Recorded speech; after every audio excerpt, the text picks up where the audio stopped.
हे भगवान शिव, यदि सावन सोमवार में आपके इस भक्त से कोई भूल हो जाए तो क्षमा करना, हम सब आपकी ही संतान हैं।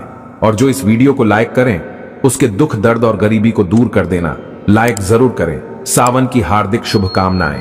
दोस्तों, सावन सोमवार के पवित्र दिन में यहां पर बांधे एक जोड़ी हरी चूड़ी 24 घंटे के अंदर में देखे चमत्कार। सावन का जो महीना होता है मर्यादा एवं यह भक्ति का महीना होता है, भक्ति का माह होता है। सावन के पूरे महीने पर भगवान भोलेनाथ जी का नियंत्रण माना जाता है। कालों के भी काल कहे जाने वाले महाकाल शिव शंभू को सावन का महीना बहुत ही खूबसूरत लगता है। इस समय सूखे पड़े बंजर, सूखे पड़े बाग खिलखिला उठते हैं। चारों ओर हरियाली ही हरियाली दिखाई होती है। सावन का महीना लड्डू गोपाल श्री कृष्ण को अति प्रिय है। अपने बाल गोपाल रूप में भगवान लड्डू गोपाल वृंदावन में सावन में स्नान अवश्य करने आते हैं। श्री कृष्ण सखियों के साथ मिलकर वर्षा आदि में स्नान करते हैं और नृत्य आदि करते हैं। दोस्तों, ऐसा माना जाता है कि सावन के पूरे महीने भर भगवान भोलेनाथ जी की पूजा पाठ करने से वो शीघ्र ही प्रसन्न होते हैं। सावन का पूरा महीना भगवान भोलेनाथ का प्रिय महीना है। इसकी अनेक पौराणिक कथाएं एवं धार्मिक मान्यताएं भी हैं। दोस्तों, जनसाधारण लोग किसी और महीने में संयम नियम का पालन करें या न करें, लेकिन सावन के महीने में संयम एवं नियम का पालन जरूर करते हैं। सावन में जो लोग व्रत आदि करते हैं तो उन्हें पूरे महीने भर लहसुन प्याज तथा किसी का झूठा भोजन भी नहीं करना चाहिए, क्योंकि इस समय व्रतधारी भगवान शिव की शरण में होता है। तो आप कोई भी ऐसा पाप ना करें जिससे भगवान शिव क्रोधित हो जाएं। तो आज की जो वीडियो है बहुत ही सुंदर है, ज्ञानवर्धक जानकारी है। इस वीडियो को अपने फायदे के लिए जरूर पूरा देखना है, क्योंकि अधूरा ज्ञान हमेशा अधूरा फल ही देगा और भगवान शिव का अपमान भी माना जाएगा। इसलिए सावन के शुभ अवसर पर वीडियो को अंत तक जरूर देखें और कमेंट में अपनी राशि जरूर डाल दीजिएगा। यदि हमारे पास कोई उपाय होगा तो वह आकर हम आपके कमेंट के रिप्लाई में जरूर बताएंगे। सावन के महीने की विशेष महत्व कुछ इस प्रकार से है। दोस्तों, सावन के महीने में ही समुद्र मंथन हुआ था। सावन के महीने में ही माता लक्ष्मी उत्पन्न हुई थी और माता लक्ष्मी को धन की देवी का दर्जा सावन के महीने में ही प्राप्त हुआ था। सावन के महीने में ही भगवान भोलेनाथ भूलोक पर आ जाते हैं और भूलोक पर जिनके घर पर यथावश शिवलिंग रखा हुआ होता है तो उनके घर में भगवान आशिंक रूप में जरूर आते हैं। दोस्तों, इस माह में भगवान विष्णु योग निद्रा में चले जाते हैं तो सृष्टि का जो भार होता है वो भगवान भोलेनाथ संभालते हैं। तो आज की जो वीडियो का विषय है बहुत ही सुंदर है कि इस वृक्ष पर बांधे 2 जोड़ा हरी चूड़ी, आपकी हर इच्छा शीघ्र ही पूर्ण होगी। और इस वृक्ष पर सावन में अगर हरी चूड़ी बांधते हैं तो आपकी सभी मनोकामना शीघ्र ही पूर्ण होगी ही होगी और आपका आने वाला समय भी सुगमता पूर्वक से गुजरेगा और कैसी भी आपके जीवन में जो परेशानी चल रही हो वो परेशानी भी समाप्त हो जाएगी। अच्छी चूड़ी सभी समुदाय के लोग पहनते हैं। हिंदू, मुस्लिम, सिख, ईसाई सभी लोग अपने हाथों में चूड़ियां अवश्य धारण करते हैं। कोई इसे बैंगल्स बोलता है तो कोई इसे करें तो कोई इसे चूड़ी आदि बोलता है, लेकिन चूड़ी का महत्व सर्वप्रिय है। देवी देवताओं को अति आकर्षित करने वाली चूड़ियां मानी जाती हैं, खासकर माता रानी जो महिला चूड़ी पहनकर। दोस्तों, अगर आप भी भोलेनाथ के सच्चे भक्त हैं तो कमेंट बॉक्स में ओम नमः शिवाय जरूर लिखना और अगर आप भोलेनाथ से प्यार करते हैं तो एक लाइक जरूर करेंगे। दोस्तों, भगवान भोलेनाथ जी को ये 3 वृक्ष अत्यंत प्रिय है और इस वृक्ष की पूजा करने से शिव पूजा करने का ही फल प्राप्त होता है। दोस्तों, इस वृक्ष के बारे में शास्त्रों में यह भी कहा जाता है कि मनुष्य जाति के जन्म कल्याण के लिए स्वयं भगवान भोलेनाथ एवं माता पार्वती इन वृक्षों के रूप में भूलोक पर अवतरित हुए थे, अर्थात भूलोक पर जन्म लिया था। तो आइए इस वीडियो में जानते हैं सावन में हरी चूड़ी का महत्व। दोस्तों, हरा रंग सौभाग्य एवं उल्लास का प्रतीक माना जाता है जो मन को शीघ्र ही आनंदित करता है। हरा रंग प्रकृति का वो स्वरूप है। हरा रंग प्रकृति का स्वरूप माना जाता है और माता पार्वती भी प्रकृति है एवं भोलेनाथ को पुरुष माना जाता है। दोस्तों, हरे रंग का उदाहरण कुछ इस प्रकार से है जैसे सावन में भगवान शिव जी को चढ़ाए जाने वाले बेलपत्र, धतूरा, भांग एवं दूब हरे रंग की होती है। दोस्तों, प्रकृति निर्माण करने वाले भगवान भोलेनाथ हरे रंग से अति शीघ्र ही प्रसन्न होते हैं। सावन में जो महिला हरे रंग की चूड़ी पहनती है, हरे वस्त्र धारण करती है, उन्हें अखंड सौभाग्य की प्राप्ति होती है। दोस्तों, इसलिए कहा जाता है जितनी भी माताएं बहनें हैं उन्हें पूरे सावन के महीने में हरे रंग की चूड़ी जरूर पहननी चाहिए, हरे वस्त्र जरूर धारण करने चाहिए। सावन के महीने में जो माताएं बहनें भगवान भोलेनाथ की पूजा करती हैं, शिव पूजा करती है, ऐसी माता बहनों को हरे रंग के वस्त्र धारण करने चाहिए और भूलकर भी सावन के महीने में नीले और काले वस्त्र किसी भी महिला को कदापि नहीं पहनने चाहिए। ऐसा माना जाता है कि इस रंग के कपड़े पहनने से महिला के पति पर कष्ट आते हैं और उनके पति की आयु कम हो जाती है। तो दोस्तों, इस वृक्ष पर किसी भी सावन सोमवार के दिन या सावन में किसी भी समय जरूर बांधे। हरी चूड़ी दुर्भाग्य आपका सौभाग्य में बदल जाएगा।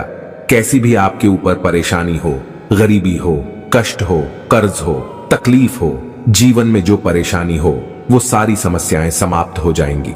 दोस्तों, केवल एक ही सोमवार के दिन अगर आप ये उपाय करते हैं, हरी चूड़ी इस वृक्ष पर बांधते हैं, तो आपके जन्म जन्मांतर की गरीबी भी मिट जाती है और शीघ्र ही आपके एक ही सोमवार के दिन ये उपाय करने से मनोकामना पूर्ण होगी। तो दोस्तों, वो वृक्ष कौन से हैं?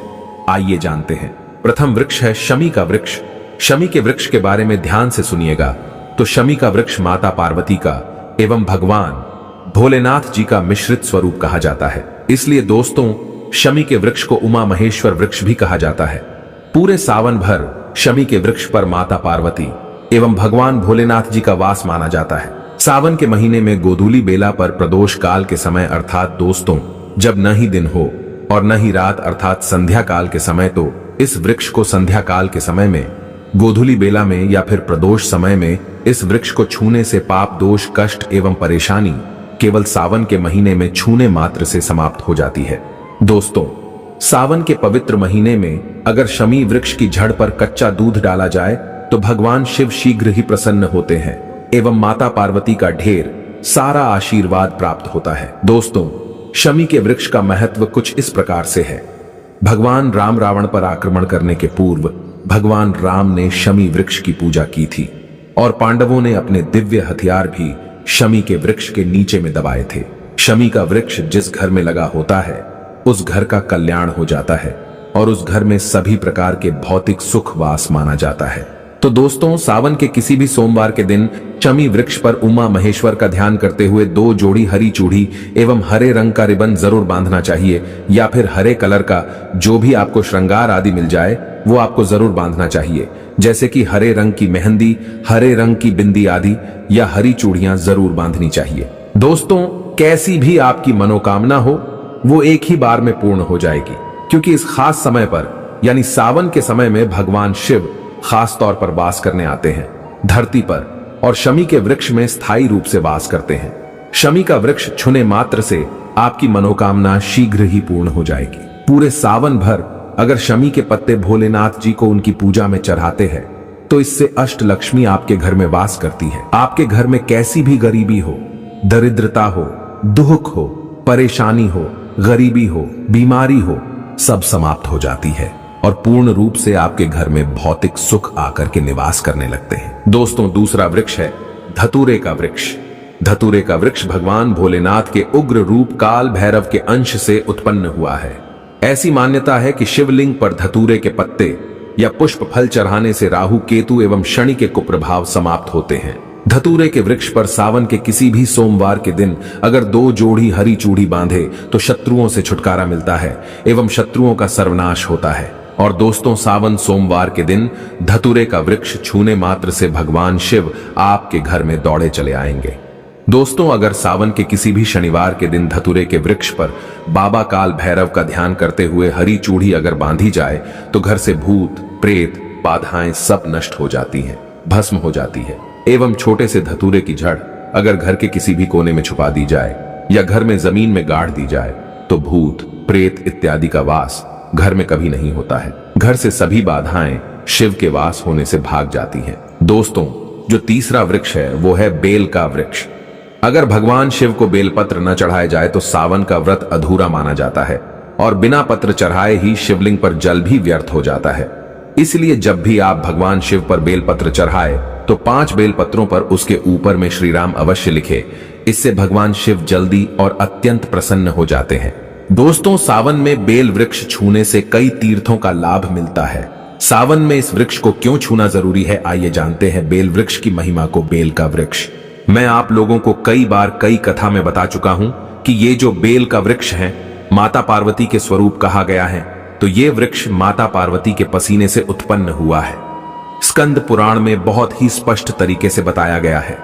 इसके पत्ते में शिव और डाली में पार्वती, जड़ में ब्रह्मा एवं तन में विष्णु जी स्वयं रहते हैं।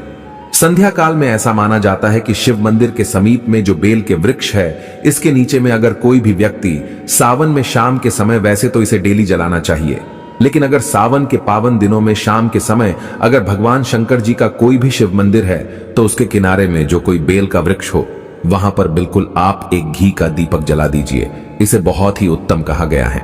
वैसे अगर आप घी का दीपक जलाते हैं तो आपको धन, गुण एवं परम शिव भक्त की प्राप्ति होती है। दोस्तों, इस वृक्ष को छूने से पाप तत्काल नष्ट हो जाते हैं। कैसा भी आपके जीवन में पाप हो दूर हो जाता है। तो आपको करना क्या है? देखिए, जो बेल का वृक्ष है इसे बहुत ही उत्तम कहा गया है। माता लक्ष्मी को भी बेल के वृक्ष का अवतार लेना पड़ा था।